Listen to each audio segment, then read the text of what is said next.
서리아담을 찾아주셔서 감사합니다. 항상 건강하시고 좋은 일만 가득하시길 기원할게요. 지금 구독하시고 바로 오늘 야담 들어보시죠. 그해 여름 평양성에는 까닭 모를 병이 돌기 시작했답니다. 역병처럼 사람이 죽어나가는 무서운 병은 아니었지만 마치 살아있는 모든 것들의 기운을 서서히 앗아가는 그런 기이하고도 끈질긴 병이었지요. 장터의 활기는 온데간데 없이 사라졌습니다. 흥정하는 소리 대신 상인들의 깊은 한숨소리가 가득했고 아이들의 웃음소리가 끊이지 않던 골목길은 쥐 죽은 듯 고요했습니다. 변화는 아주 사소한 곳에서부터 시작되었습니다. 대동강변에서 가장 술맛이 좋기로 소문난 주막의 막걸리가 하루아침에 씌어빠진 식초 맛으로 변해버렸습니다. 주모는 울며불며 장독을 바꾸고 누룩을 새로 띄워봤지만 소용없었지요. 평양 최고의 명물이었던 어물전의 은어들은 그물에 잡혀 올라오자마자 금세 배를 뒤집고 죽어나갔습니다. 가장 이상한 일은 성에서 가장 불의 기운이 왕성해야 할 대장간 거리에서 일어났습니다. 풀무지를 아무리 해대도 화덕의 불길은 힘없이 사그라들었고 쇠를 두드리는 대장장이들의 망치질 소리마저 맥이 빠져 있었습니다. 사람들의 얼굴에도 그늘이 지기 시작했습니다. 다들 잠을 자도 개운치가 않고 밥을 먹어도 기운이 나지 않는다고 하소연했지요. 아이들은 까닭없이 칭얼댔고 노인들은 원인 모를 무기력증에 시달리며 자리에 눕는 날이 많아졌습니다. 도시는 마치 오랜 가뭄에 시들어가는 거대한 나무처럼 생기를 잃고 서서히 말라가고 있었습니다. 이 모든 상황을 가장 속타는 심정으로 지켜보는 이는 바로 평양성의 최고 책임자인 윤 감사였습니다. 그는 청렴하고 강직한 성품으로 이름난 목민관이었지만 눈에 보이지 않는 이 기이한 병 앞에서 속수무책이었습니다. 용하다는 의원들을 모두 불러 모아 백성들의 건강을 살피게 했지만 모두들 고개만 저을 뿐이었습니다. 날이 백성들의 몸에는 아무런 이상이 없사옵니다. 이것은 마치 도시 전체가 병든 것과 같사옵니다. 윤 감사는 답답한 마음에 밤마다 잠을 이루지 못하고 동원에 홀로 앉아 시름에 잠겼습니다. 그는 법과 원칙에 따라 도시를 다스리는 데는 능했지만 이처럼 비과학적이고 설명할 수 없는 재앙 앞에서는 자신의 학문과 지식이 아무런 쓸모가 없다는 무력감에 휩싸였습니다. 그의 얼굴에도 평양성을 뒤덮은 그늘이 똑같이 짙게 내려앉아 있었답니다. 평양 감사에 관하 가장 깊숙한 곳, 높은 담장으로 둘러싸인 규방에는 감사의 외동딸인 윤소혜 아씨가 살고 있었습니다. 20해를 살아오는 동안 그녀의 세상은 그 담장 안이 전부였지요. 그녀는 다른 양반집 교수들처럼 술을 놓고 시를 읽으며 조신하게 살아가는 듯 보였습니다. 하지만 그녀의 맑고 깊은 눈동자 속에는 그 어떤 산에 못지않은 총명함과 세상을 향한 뜨거운 열망이 숨겨져 있었습니다. 소혜에게는 아무도 모르는 비밀이 하나 있었습니다. 그녀는 돌아가신 어머니로부터 물려받은 땅의 기운을 읽는 비범한 재능을 가지고 있었지요. 그녀의 어머니는 신라시대부터 이어져 온 지관 집안의 후손으로 풍수지리에 해박한 지식을 가진 여인이었습니다. 어머니는 어린 소혜에게 글 대신 바람의 길을 읽는 법과 물의 흐름을 살피는 법, 그리고 땅의 마음을 느끼는 법을 가르쳐 주었습니다. 소혜야, 이 땅은 살아 숨쉬는 거대한 생명이란다.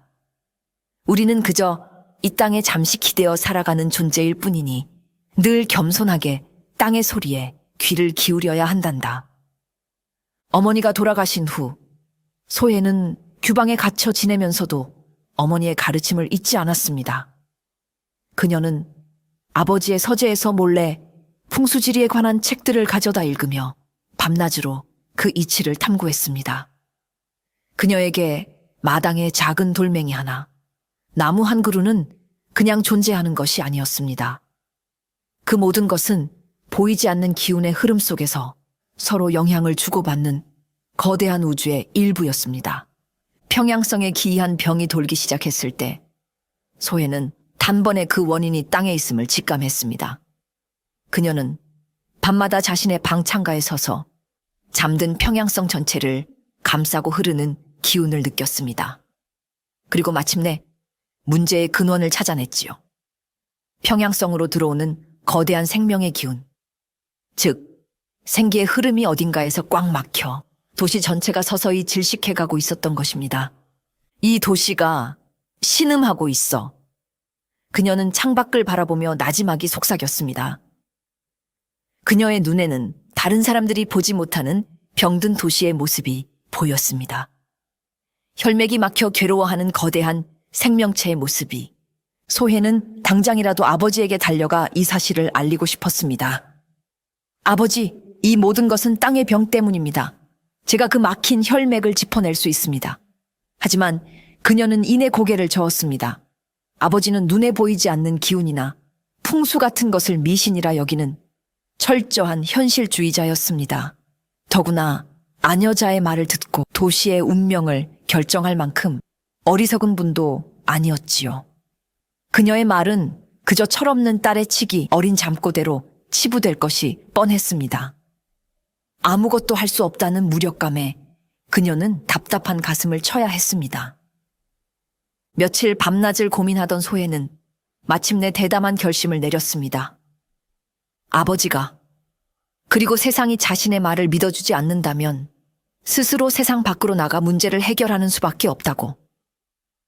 여인이라는 굴레, 양반 아씨라는 신분이 자신의 발목을 잡는다면 그 굴레를 벗어던지면 되는 것이었습니다. 그녀의 유일한 비밀 공모자는 바로 어릴 적부터 그녀를 돌봐온 몸종 단이었습니다.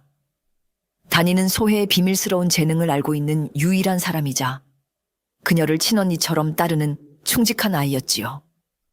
소혜는 자신의 계획을 단이에게 털어놓았습니다.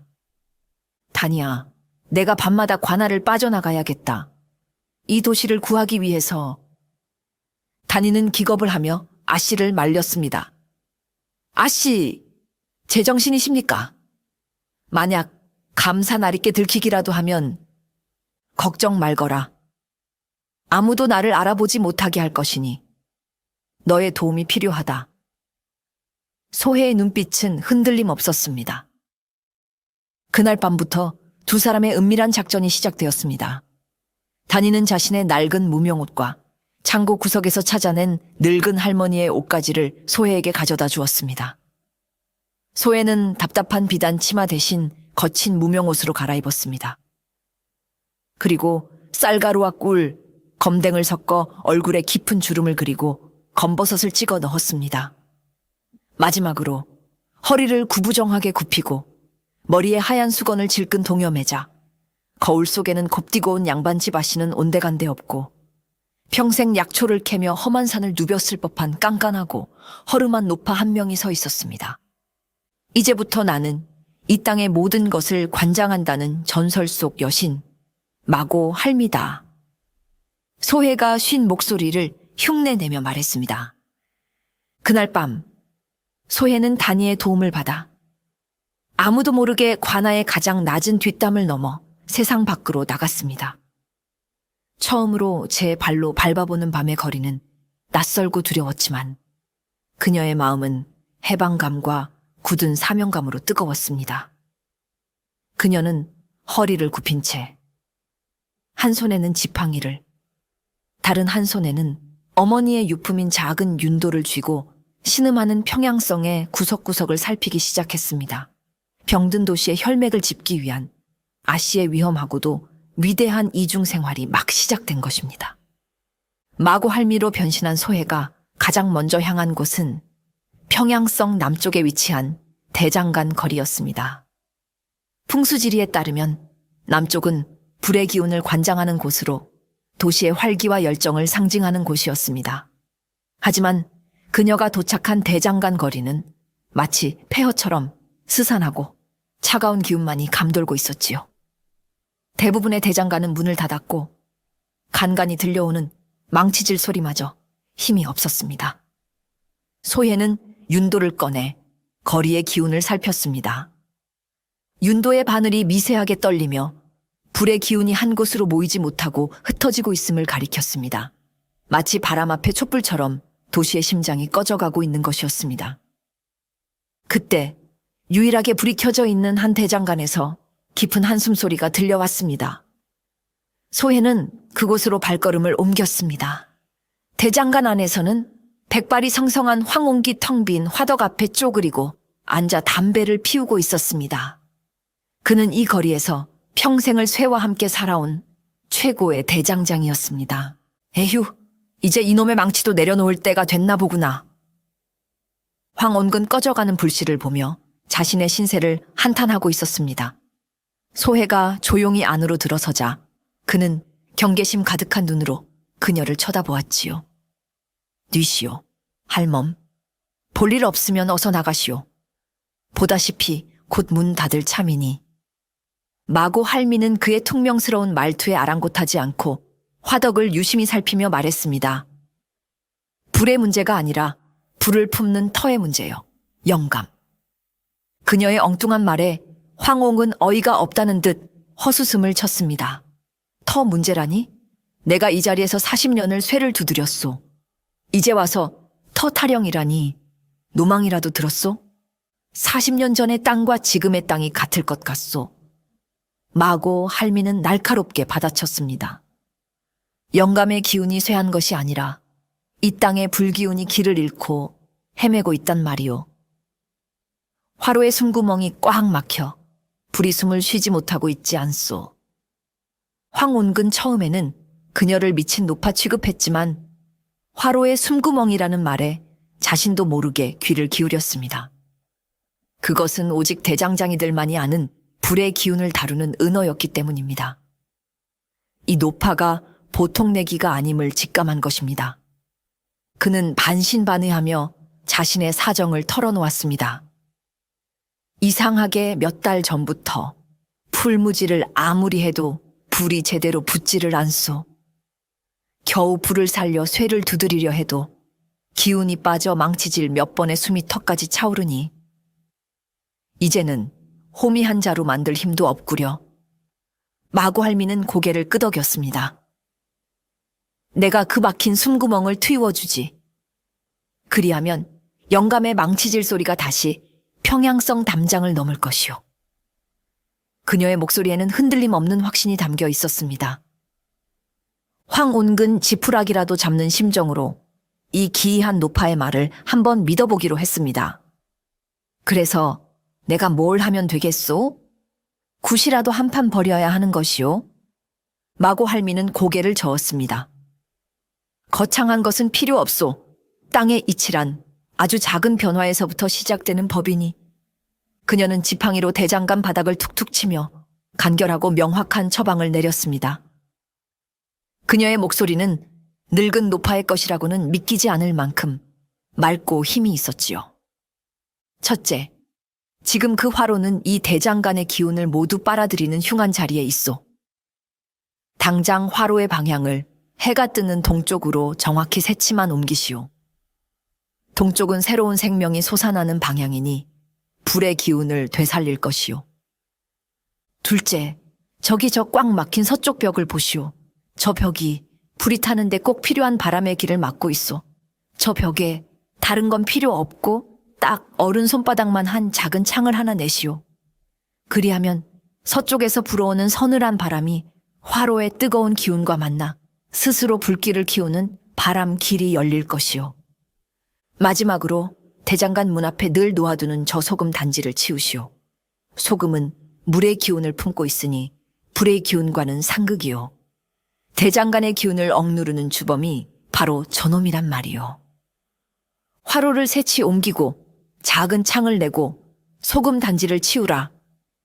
황홍의 귀에는 너무나도 사소하고 하찮게 들리는 처방이었습니다. 하지만 노파의 확신에 찬 눈빛과 조리 있는 설명에 그는 자신도 모르게 고개를 끄덕였습니다.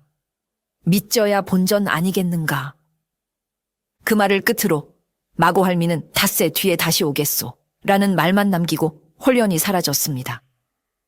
다음 날부터 황온근 반신반의하며 노파의 말대로 대장간을 뜯어 고치기 시작했습니다.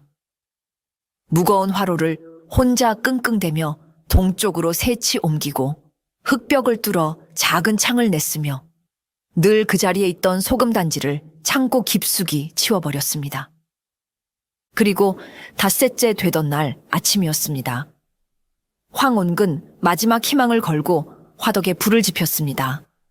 그러자 놀라운 일이 벌어졌습니다.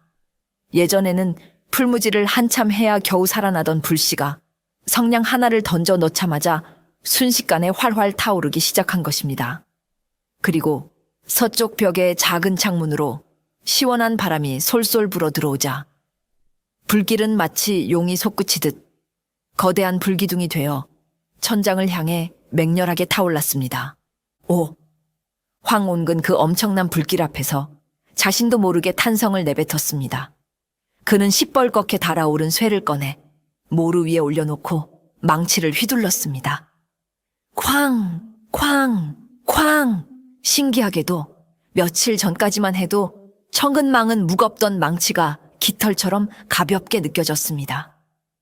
그의 몸에 다시 예전의 기운이 솟아나고 있었습니다. 그날 그의 망치질 소리는 새벽부터 밤늦게까지 멈추지 않았고 그 소리는 정말로 평양성 담장을 넘어 멀리까지 울려 퍼졌습니다. 황옹의 대장간에서 다시 힘찬 망치질 소리가 울려 퍼지기 시작하자 대장간 거리의 다른 장인들이 가장 먼저 술렁이기 시작했습니다. 다 죽어가던 황온기, 어떻게 하루아침에 저런 기운을 되찾았는지 모두들 궁금해서 견딜 수가 없었지요. 그들은 약속이나 한 듯 황옹의 대장간으로 몰려와 그 비결을 물었습니다. 황옹은 처음에는 입을 꾹 다물고 있었습니다.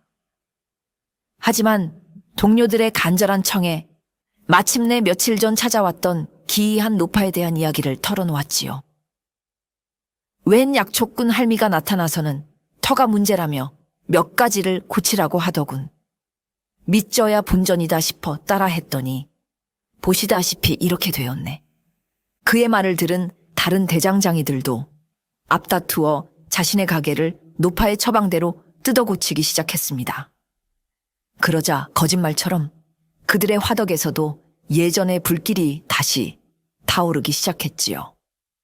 꺼져가던 대장간 거리에 다시 뜨거운 열기와 활기가 돌기 시작한 것입니다. 이 놀라운 소문은 삽시간에 장터 전체로 퍼져나갔습니다. 사람들은 이제 그 신통한 약초 할미를 마고 할미라고 부르기 시작했습니다. 병든 땅을 되살리는 전설 속 여신의 이름을 붙여준 것이지요. 장터 사람들은 저마다 자신의 고민거리를 들고 마고 할미를 찾기 위해 혈안이 되었습니다. 며칠 뒤 밤의 장터에 다시 나타난 마고 할미 앞에는 그녀를 기다리던 사람들이 길게 줄을 서는 진풍경이 벌어졌습니다. 할머니! 제발 저희 주막에도 한번 들러주십시오. 며칠째 막걸리가 시어 빠져서 손님이 다 끊겼습니다. 술맛이 변했다는 주모의 하소연에 마고 할미는 주막의 우물 위치를 보더니 이 우물은 술을 빚기에는 너무 양기가 강하오. 뒤뜰에 서늘한 그늘 밑에 새로 우물을 파시오. 그리하면 술맛이 다시 돌아올 것이오. 라고 처방해 주었습니다. 할머니, 저희 포목점은 어찌 된 일인지 손님들이 비단을 구경만 하고는 그냥 나가버립니다. 손님이 끊긴 포목점 주인에게는 비단은 물의 기운을 품고 있는 법인데 가게의 가장 건조한 남쪽에 쌓아두었으니 그 빛이 바래는 것이오. 서늘한 북쪽 벽으로 옮겨 진열하시오. 라고 일러주었습니다. 마고 할미의 처방은 언제나처럼 단순하고 명쾌했습니다. 그리고 그 효과는 실로 놀라웠습니다. 주막의 술맛은 다시 예전처럼 달고 시원해졌고 포목점의 비단은 윤기가 흘러 날개 돋친 듯 팔려나갔습니다. 그녀가 지나가는 곳마다 시들어 있던 가게들이 하나둘씩 생기를 되찾았습니다. 마고 할미는 순식간에 평양 장터에서 가장 신뢰받는 신비한 해결사로 떠올랐습니다. 사람들은 그녀를 살아있는 복의 신처럼 떠받들기 시작했지요. 마고 할미에 대한 칭송이 장터에 자자해질수록 그 소문을 못마땅하게 여기는 사람도 있었습니다. 바로 평양 관아의 젊은 포교 강민호였습니다. 그는 강직하고 원칙을 중시하는 인물로 눈에 보이지 않는 기운이나 미신 같은 것을 믿지 않는 철저한 현실주의자였습니다. 그의 귀에 들려오는 마고할미에 대한 소문은 온통 허무맹랑한 이야기뿐이었습니다. 우물 위치를 바꿨더니 술맛이 좋아졌다더라. 화로 방향을 틀었더니 병이 나았다더라. 민호의 생각에 그것은 모두 우연의 일치이거나 사람들이 어리석어 속아 넘어간 것에 불과했습니다. 수상한 노파 하나가 나타나 그럴듯한 말로 민심을 현혹하고 있구나. 이것은 필시 순진한 백성들의 돈을 뜯어내려는 교활한 사기꾼의 짓이다. 그냥 두었다가는 더 큰 혼란이 일어날지도 모른다. 민호는 마고 할미를 혹세무민하는 요물로 규정하고 자신의 손으로 직접 그 정체를 밝혀내기로 결심했습니다. 그는 그날 밤부터 마고 할미가 나타난다는 장터 주막 근처에 몸을 숨기고 잠복하기 시작했습니다. 며칠간의 잠복 끝에 그는 마침내 문제의 마고 할미를 발견할 수 있었습니다. 허리가 구부정하고 얼굴에는 주름이 가득한 영락 없는 총우석 늙은이의 모습이었습니다. 하지만 민호의 예리한 눈은 그녀의 움직임이 보통 노인과는 다르다는 것을 포착했습니다. 지팡이를 짚고는 있었지만 그녀의 발걸음은 의외로 가볍고 빨랐으며 어두운 밤길을 살피는 눈초리는 젊은이처럼 형형하게 빛나고 있었습니다. 역시 무언가 있어. 민호는 그날부터 본격적으로 마고 할미의 뒤를 밟기 시작했습니다. 그는 마고 할미가 밤마다 평양성 구석구석을 돌아다니며 마치 의원이 환자를 진찰하듯 땅의 상태를 살피는 것을 보았습니다. 그녀는 때로는 멈춰 서서 손으로 흙을 만져보기도 하고 귀를 땅에 대고 무언가 소리를 듣는 듯한 기이한 행동을 하기도 했습니다. 민호의 눈에 그녀의 모든 행동은 그저 사람들을 속이기 위한 연극처럼 보였습니다. 그는 마고 할미가 사람들에게 돈을 받거나 그들을 선동하여 불온한 짓을 꾸미는 결정적인 증거를 잡기 위해 그림자처럼 그녀의 뒤를 끈질기게 추적했습니다. 하지만 어찌 된 일인지 마고 할미는 결코 사람들에게 돈을 요구하지 않았고 오히려 작은 도움에 감사하며 소박한 음식을 얻어먹을 뿐이었습니다. 민호의 의심은 점점 더 깊어만 갔습니다. 저 노파의 진짜 목적은 무엇일까? 그는 반드시 저 가면 뒤에 숨겨진 진실을 파헤쳐 법의 심판을 받게 하리라 굳게 다짐했습니다. 원칙주의자 포교와 정체를 숨긴 지혜로운 아씨의 보이지 않는 추격전은 그렇게 팽팽한 긴장감 속에서 시작되고 있었습니다. 강민호의 끈질긴 추적에도 불구하고 마고 할미는 조금도 당황하는 기색이 없었습니다. 오히려 그녀는 자신을 뒤쫓는 젊은 포교의 존재를 즐기는 듯했지요. 소에는 이미 오래전부터 자신을 의심의 눈초리로 지켜보는 그림자가 있다는 것을 눈치채고 있었습니다. 땅의 기운뿐만 아니라 사람의 기운을 읽는데도 능했던 그녀에게 민호의 서툴고 뻣뻣한 미행은 어린아이의 숨바꼭질처럼 훤히 보였습니다. 어느 날 밤, 소해는 이 성가신 추격자에게 작은 교훈을 주기로 마음먹었습니다. 그녀는 일부러 인적이 드문 낡은 기와집들이 늘어선 좁은 골목길로 민호를 유인했습니다. 골목길은 달빛조차 제대로 들지 않아 칠흑같이 어두웠지요. 민호는 드디어 마고 할미를 막다른 곳에 몰아넣었다고 생각하고 회심의 미소를 지으며 그녀의 앞을 가로막았습니다. 멈추시오. 노파. 더는 갈 곳이 없소.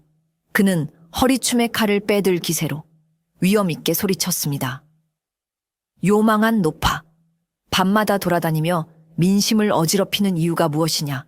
당장 내 놈의 정체를 밝히지 못할까. 하지만 마고 할미는 조금도 놀라지 않았습니다.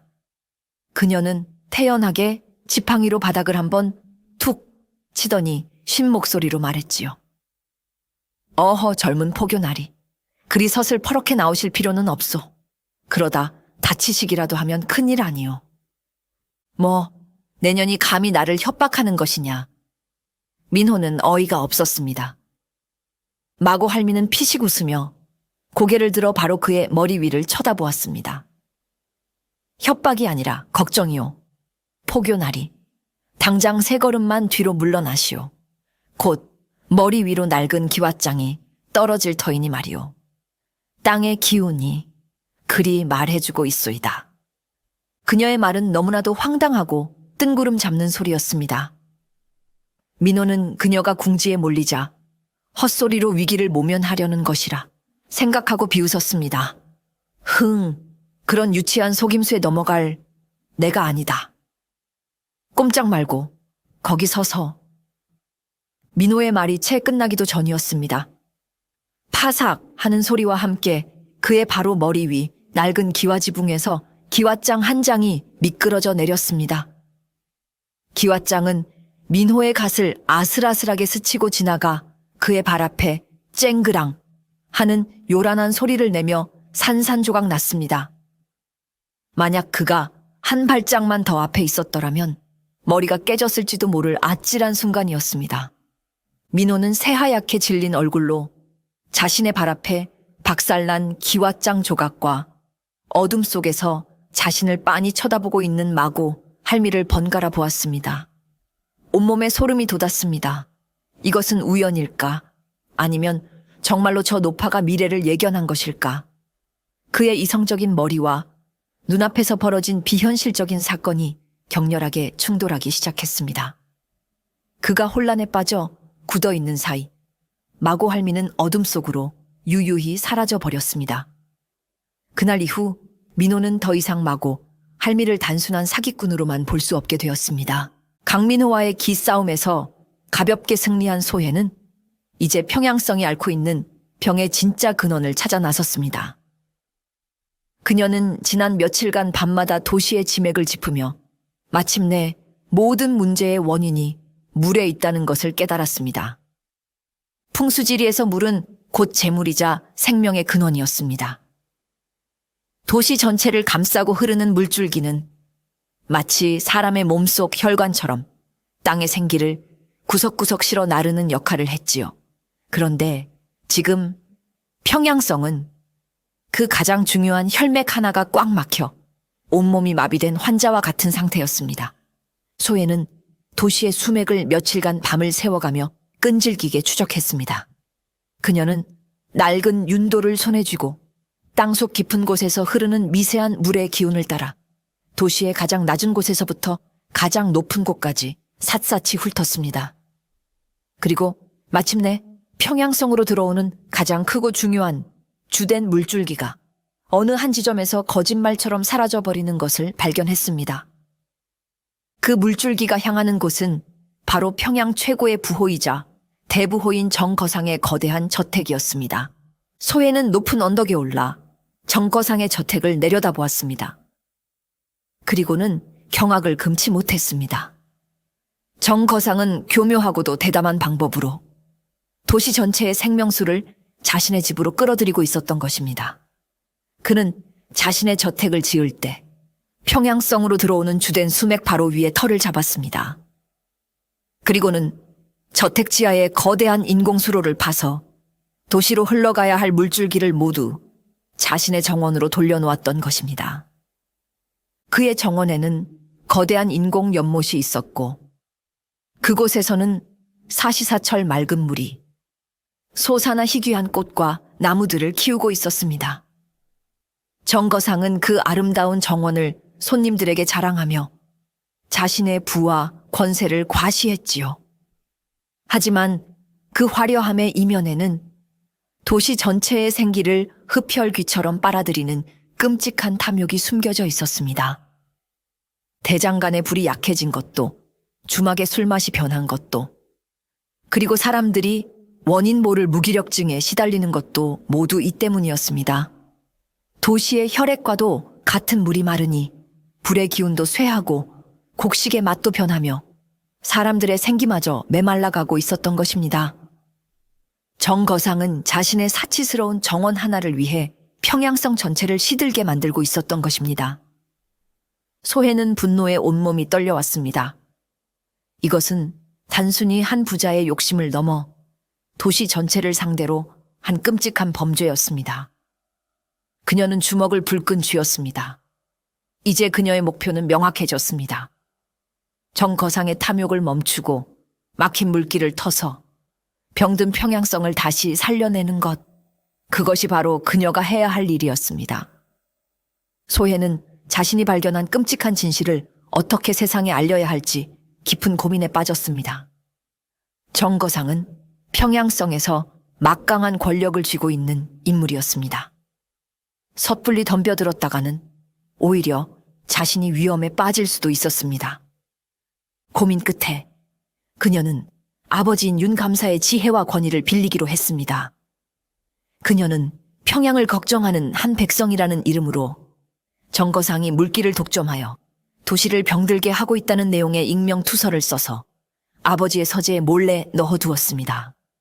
투서에는 그녀가 직접 그린 정거상 저택 지하로 흐르는 물길의 약도까지 상세하게 첨부되어 있었지요. 다음 날 투서를 발견한 윤 감사는 크게 분노했습니다. 그는 즉시 허 이방을 시켜 투서의 내용이 사실인지 비밀리에 조사하게 했습니다. 며칠간의 조사 끝에 허 이방은 창백한 얼굴로 돌아와 모든 것이 사실임을 보고했습니다. 사또날이 참으로 통탄할 일이옵니다. 정거상이 정말로 성의 주된 수맥을 막아 제놈의 정원을 꾸미는 데 쓰고 있었사옵니다. 이 때문에 백성들의 고통이 날로 심해지고 있사옵니다. 윤 감사는 당장이라도 군사를 동원해 정거상을 잡아들이고 싶었지만 그는 법과 원칙을 중시하는 청렴한 관리였습니다. 그는 먼저 정거상을 관하로 불러 차분하게 사실을 확인하려 했습니다. 하지만 정거상은 예상대로 아주 교활하고 뻔뻔했습니다. 그는 윤 감사 앞에서 머리를 조아리면서도 조금도 기죽지 않고 자신의 무죄를 주장했습니다. 사또날이 소인이 억울하옵니다. 제 정원의 연못은 성의 물줄기를 막아 만든 것이 아니오라. 본래 제 땅에서 솟아나는 샘물을 넓게 판 것뿐이옵니다. 제 땅에서 솟아난 물을 제 정원에 쓰는 것이 어찌 국법에 어긋나는 일이겠나이까. 그의 주장은 법적으로는 아무런 하자가 없었습니다.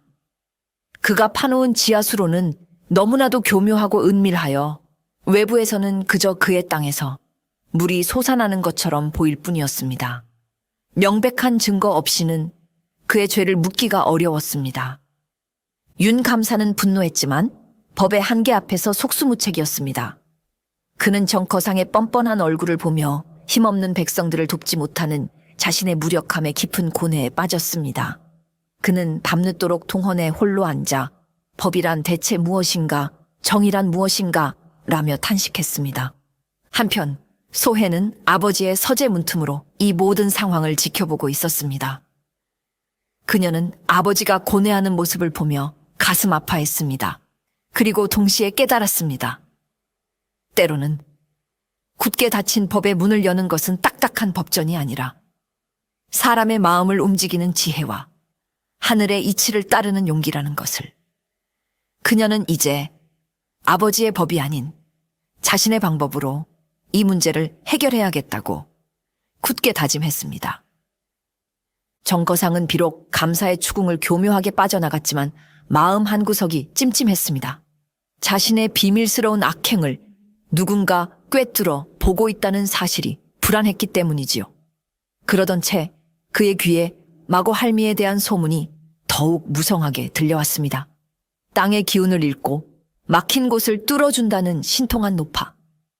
어쩌면 자신의 부를 더욱 키우는 데 이용할 수도 혹은 자신에게 위협이 될 수도 있는 존재였습니다.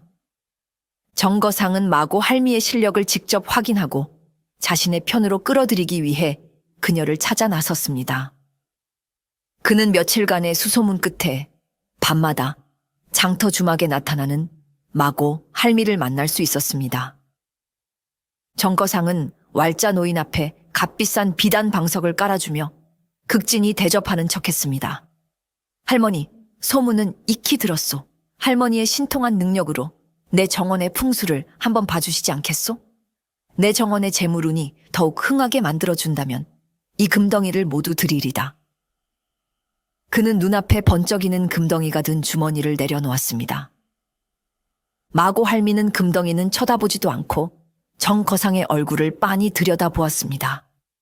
그녀의 눈에는 그의 얼굴에 드리워진 검고 축축한 탐욕의 기운이 선명하게 보였습니다. 영감의 정원은 이미 넘치는 재물로 인해 스스로를 삼키려 하고 있소. 더 이상 채우려 들지 마시오. 넘치는 것은 모자란 것만 못한 법이니. 마고 할미의 퉁명스러운 말에 정거상의 얼굴이 굳어졌습니다. 그게 무슨 소리요? 재물이 넘친다니 이보다 더 좋은 말이 어디 있단 말이오? 마고 할미는 찻잔을 들어 찬물을 한 모금 마시고는 알쏭달쏭한 경고를 남겼습니다. 영감의 그 아름다운 연못이 바닥을 드러내고 그 안에 인거들이 모두 마른 땅 위에서 펄떡거리게 될 때, 그때가 되어서야 비로소 평양성의 오랜 시름도 마를 것이요. 그 말은 정거상의 부의 원천인 연못이 파멸해야만 도시가 살아날 것이라는 섬뜩한 예언이었습니다. 정거상은 노파가 자신의 비밀을 꿰뚫어 보고 있음을 직감하고 분노에 휩싸였습니다. 내 인연, 감히 나를 저주하는 것이냐. 하지만 마고 할미는 조금도 동요하지 않았습니다. 그녀는 자리에서 일어나며 마지막 말을 남겼습니다. 저주가 아니라 땅의 이치를 말해주는 것뿐이요. 명심하시오. 땅은 받은 만큼 반드시 되돌려주는 법이니. 그녀는 정거상이 내민 금덩이는 거들떠보지도 않은 채 어둠 속으로 유유히 사라졌습니다. 자신의 편으로 끌어들이려던 계획이 실패로 돌아가자 정거상의 마음속에는 이제 마고 할미를 향한 깊은 앙심과 두려움이 싹트기 시작했습니다. 정거상에게 굴욕을 당한 강민호는 그날 이후로 마고 할미에 대한 생각을 떨칠 수가 없었습니다. 그는 여전히 그녀가 사기꾼일지도 모른다고 의심했지만 동시에 그녀의 비범한 능력과 당당한 태도에 강하게 끌리고 있었지요. 그는 법과 원칙을 신봉하는 자신의 신념과 눈앞에서 벌어지는 기이한 현실 사이에서 혼란스러워했습니다. 그는 자신의 눈으로 직접 진실을 확인하기 위해 밤낮으로 정거상의 뒤를 캐기 시작했습니다. 그리고 마침내 정거상이 평양성의 주된 물줄기를 자신의 저택으로 돌렸다는 끔찍한 진실을 알게 되었습니다. 하지만 그 역시 법의 허점을 교묘하게 이용한 정거상의 계략 앞에서 아무것도 할 수 없다는 무력감에 빠져야 했지요. 법이 정의를 외면하는 현실 앞에서 강민호의 굳건했던 신념이 흔들리기 시작했습니다. 법이 눈이 멀었다면 누군가는 그 눈이 되어 주어야 하는 것이 아닌가. 법이 지켜주지 못하는 백성들은 대체 누구에게 호소해야 한단 말인가. 고민 끝에 그는 마침내 결심을 굳혔습니다. 그는 그날 밤 마고 할미를 찾아갔습니다. 이번에는 그녀를 체포하기 위해서가 아니었습니다. 노파장. 민호는 마고 할미의 앞에 서서 깊이 고개를 숙였습니다. 그동안 내가 어리석었소. 눈에 보이는 것만이 진실이라 믿고 노파장의 깊은 뜻을 헤아리지 못했소이다. 나는 이제 법이 닿지 않는 곳에서 고통받는 백성들을 더 이상 외면할 수 없소. 부디 나에게 길을 알려주시오. 내가 무엇을 도우면 저 악독한 정거상을 심판하고 백성들을 구할 수 있겠소. 그의 목소리에는 진심 어린 반성과 함께 정의를 향한 뜨거운 열망이 담겨 있었습니다. 소혜는 그의 눈에서 진정으로 백성을 위하는 관료의 모습을 보았습니다. 그녀는 더 이상 그를 의심하지 않았습니다. 그 역시 자신과 같은 마음으로 이 병든 도시를 걱정하고 있다는 것을 알았기 때문이지요. 포교나리 고개를 드시오. 마고 할미는 그의 어깨를 잡고 일으켜 세웠습니다. 나 역시 나리의 그 강직한 마음이 필요했소. 혼자서는 이 거대한 악을 상대하기 벅찼으니 말이오. 그날 밤 아씨와 포교는 신분과 나이를 뛰어넘어 같은 뜻을 품은 동지이자 조력자가 되었습니다. 소혜의 지혜와 민호의 행동력이 결합된다면 그 어떤 거대한 악이라도 무너뜨릴 수 있을 것 같았습니다. 두 사람의 만남은 꺼져가던 평양성에 새로운 희망의 불씨를 지피는 계기가 되었습니다. 든든한 조력자를 얻은 소혜는 마침내 자신이 오랫동안 구상해온 거대한 계획을 강민회에게 털어놓았습니다. 그것은 칼이나 법으로 정거상을 심판하는 것이 아니었습니다. 바로 거스를 수 없는 자연의 이치를 이용하여 그가 스스로 무너지게 만드는 무서운 계획이었지요.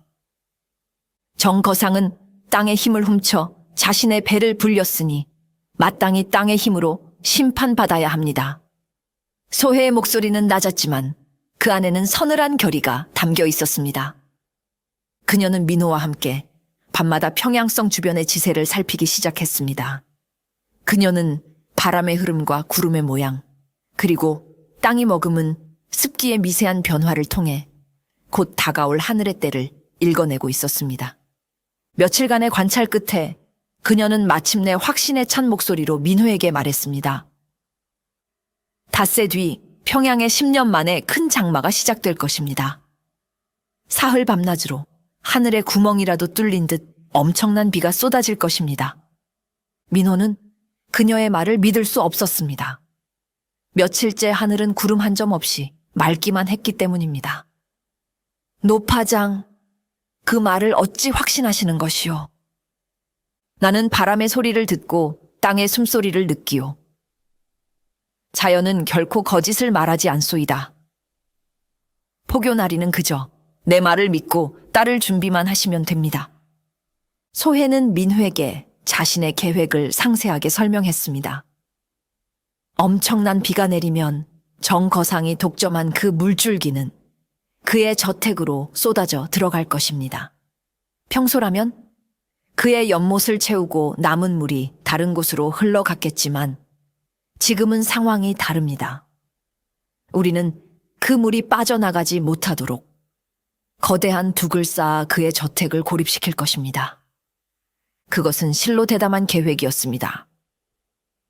그렇게 되면 그 물은 역류하여 정거상의 저택을 덮치게 될 것입니다. 그는 자신이 판 무덤에 스스로 갇히게 되는 셈이지요.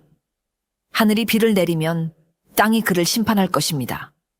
민호는 그녀의 치밀하고도 대담한 계획에 온몸에 전율을 느꼈습니다. 이것은 단순한 복수가 아니었습니다. 자연의 섭리를 거스른 자에게 자연의 섭리로 되갚아주는 가장 완벽한 인과응보였습니다.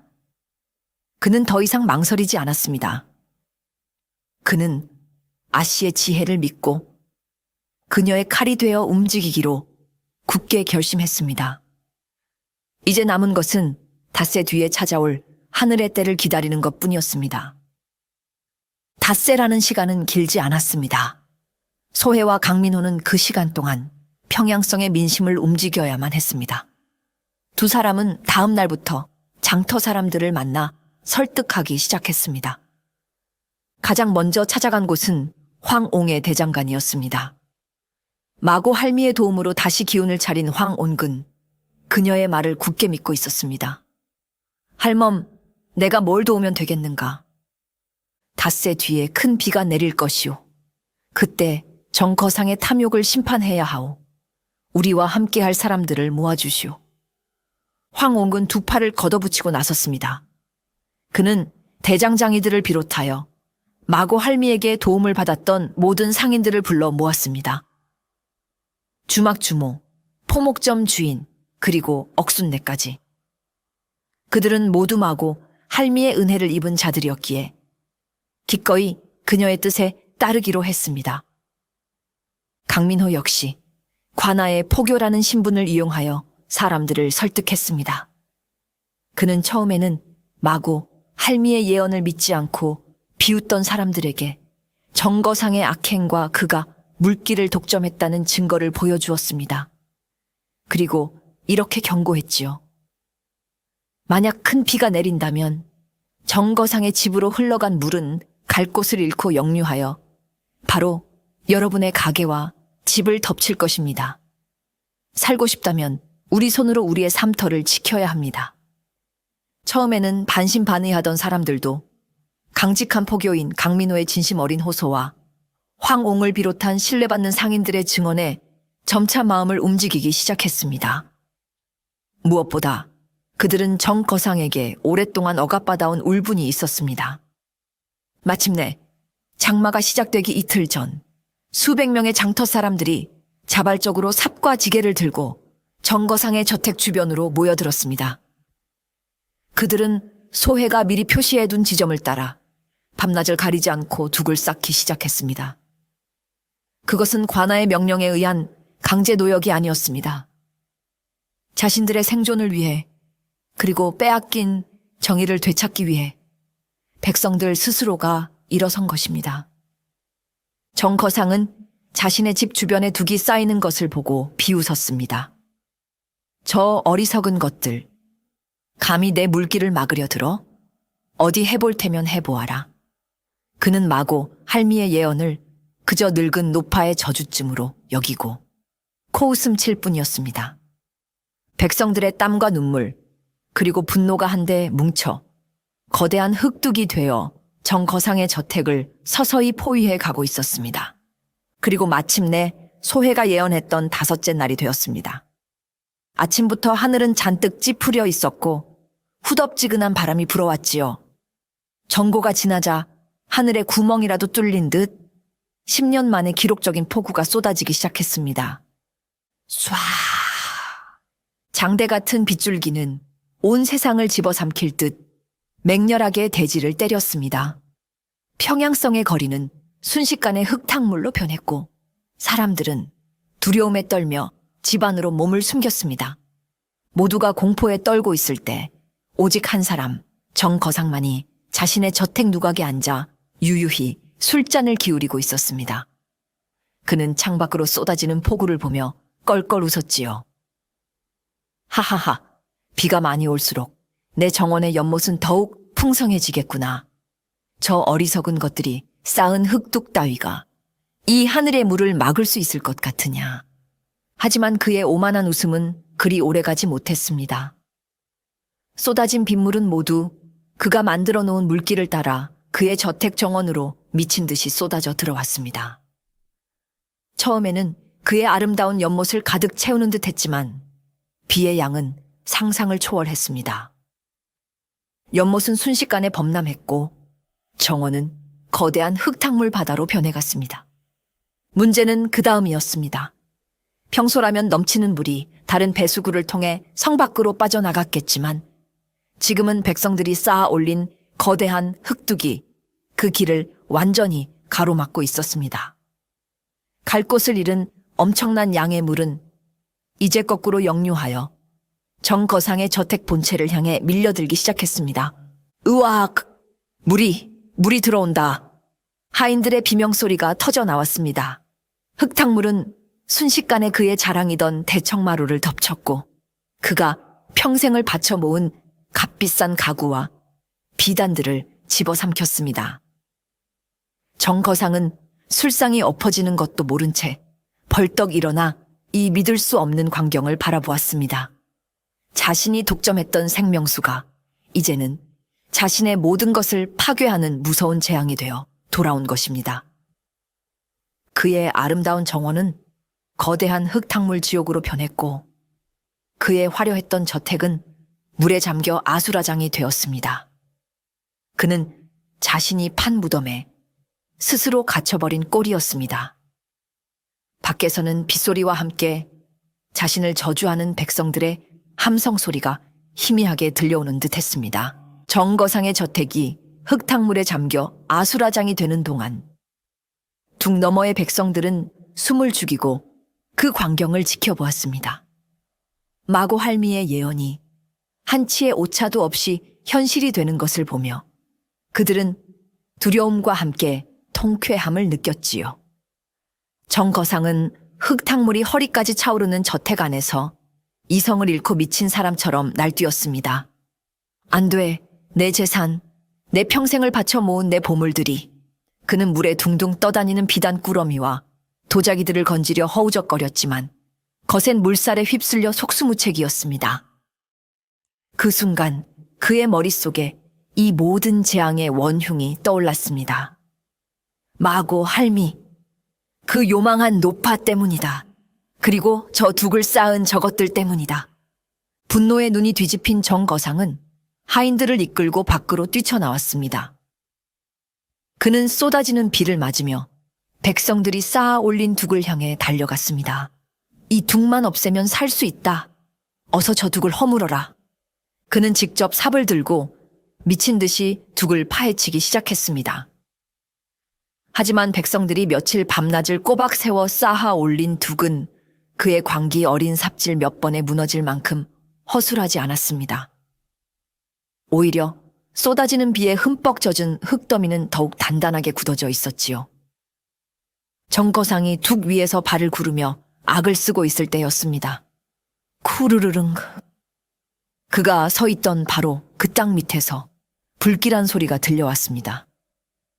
며칠간의 폭우와 역류한 물의 압력에 약해질 대로 약해진 집안이 마침내 그 무게를 견디지 못하고 무너져 내리기 시작한 것입니다.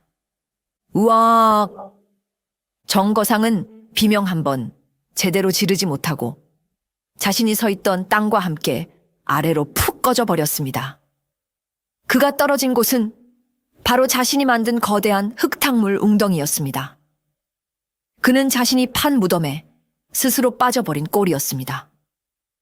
그는 흙탕물 속에서 살기 위해 필사적으로 허우적거렸습니다. 살려다오.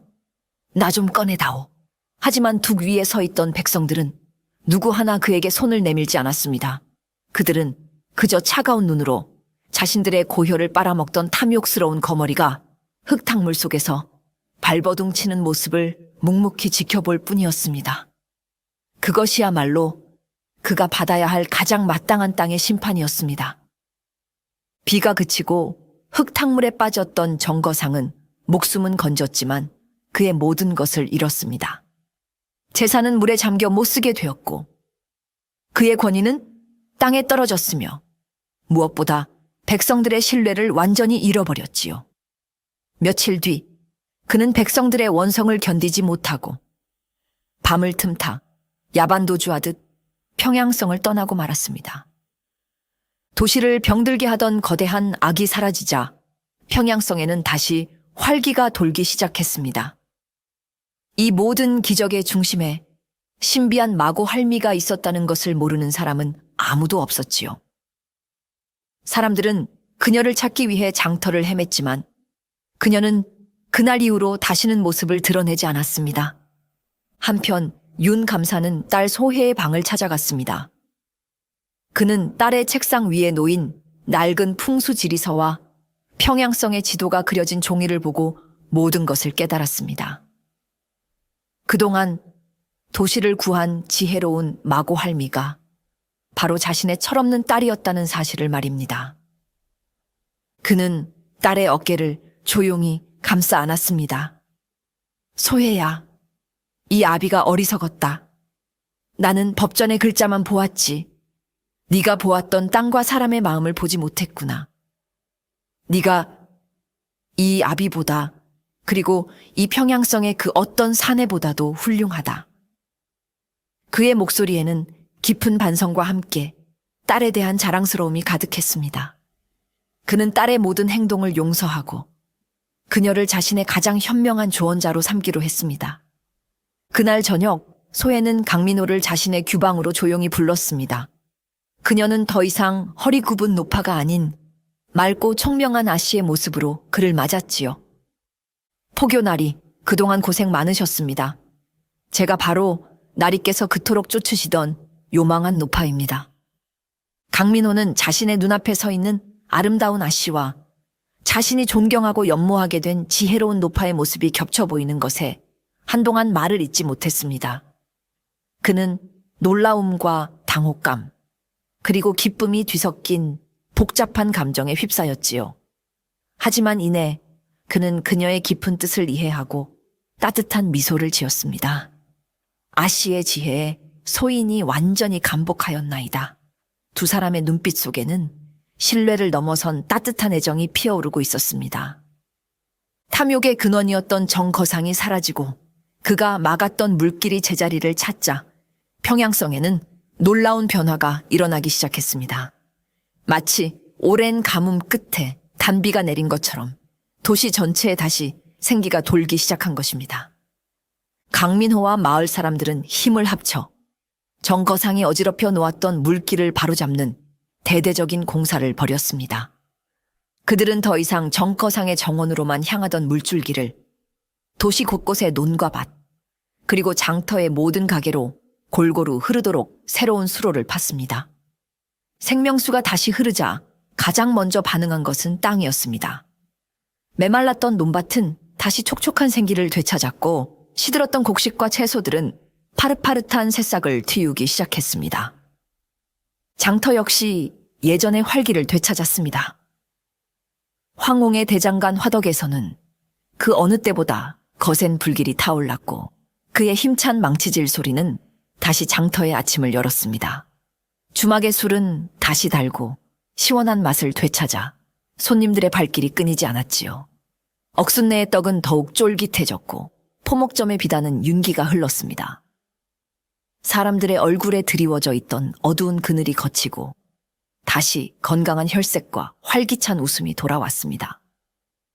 도시의 혈맥이 뚫리자 모든 것이 제자리를 찾아간 것입니다. 사람들은 비로소 깨달았습니다. 한 사람의 과한 욕심이 도시 전체를 얼마나 병들게 할 수 있는지, 그리고 막혔던 기운이 뚫렸을 때 얼마나 큰 축복이 찾아오는지 말입니다. 그들은 더 이상 자신의 이익만을 위해 살지 않았습니다. 서로 돕고 나누며 도시 전체의 조화를 위해 함께 노력하기 시작했지요. 이 모든 변화의 중심에는 이제 더 이상 마고 할미가 아닌 윤소혜 아씨가 있었습니다. 그녀는 자신의 지혜를 더 이상 숨기지 않았습니다. 그녀는 아버지의 곁에서 도시의 기운이 조화롭게 흐를 수 있도록 조언을 아끼지 않았고 백성들은 그녀를 살아있는 지혜의 여신처럼 따랐습니다. 딸 소혜의 지혜로운 활약을 바로 곁에서 지켜본 윤 감사는 깊은 깨달음을 얻었습니다. 그는 평생을 청렴하고 강직한 관리로 살아왔지만 법과 원칙이라는 틀에 갇혀 그 너머에 있는 더 큰 진실을 보지 못했다는 것을 말입니다. 그는 딸을 통해 배웠습니다. 진정한 목민관의 도리는 단순히 법전을 외우고 죄인을 벌하는 것에만 있는 것이 아니라 백성들의 삶 속으로 직접 들어가 그들의 아픔을 느끼고 그들이 발 딛고 선 땅의 소리에 귀를 기울이는 것에 있다는 것을. 윤 감사는 변했습니다. 그는 더 이상 높은 동원에 앉아 있기만 하는 권위적인 사또가 아니었습니다. 그는 소혜와 함께 평복 차림으로 평양성 구석구석을 누비며 백성들의 목소리를 직접 들었습니다. 그는 소혜의 풍수지리적 지혜를 행정에 적극적으로 반영하기 시작했지요. 예를 들어 새로운 시장을 열 때는 재물의 기운이 가장 왕성하게 모이는 곳에 터를 잡았습니다. 새로운 다리를 놓을 때는 물의 흐름을 거스르지 않고 조화를 이루는 곳을 택했지요. 병든 자들을 위한 약재의 창고는 서늘하고 건조한 치유의 기운이 깃든 곳에 지었습니다. 그의 행정은 딱딱한 법 조항이 아닌 자연의 이치와 사람의 마음을 헤아리는 살아있는 지혜가 되었습니다. 그러자 놀랍게도 골치 아팠던 송사들은 저절로 줄어들었고 백성들의 삶은 날이 갈수록 풍요롭고 평화로워졌습니다. 소혜는 아버지의 가장 훌륭한 조언자였습니다. 그녀는 자신의 지식을 뽐내는 대신 늘 아버지의 결정이 땅과 사람의 조화를 이루는 방향으로 나아가도록 겸손하게 도왔습니다. 사람들은 이제 윤 감사를 법을 다스리는 사또가 아닌 평양의 기운을 다스리는 사또라 부르며 존경했습니다. 아버지는 딸에게서, 딸은 아버지에게서 배우며 두 사람은 평양성을 백성과 자연이 조화롭게 살아가는 이 땅에서 가장 살기 좋은 곳으로 만들어갔습니다. 소혜의 지혜와 어진 마음은 평양성 전체에 알려졌습니다. 그녀는 더 이상 규방에 갇힌 양반집 아씨가 아니었습니다. 그녀는 아버지의 곁에서 때로는 동생처럼, 때로는 스승처럼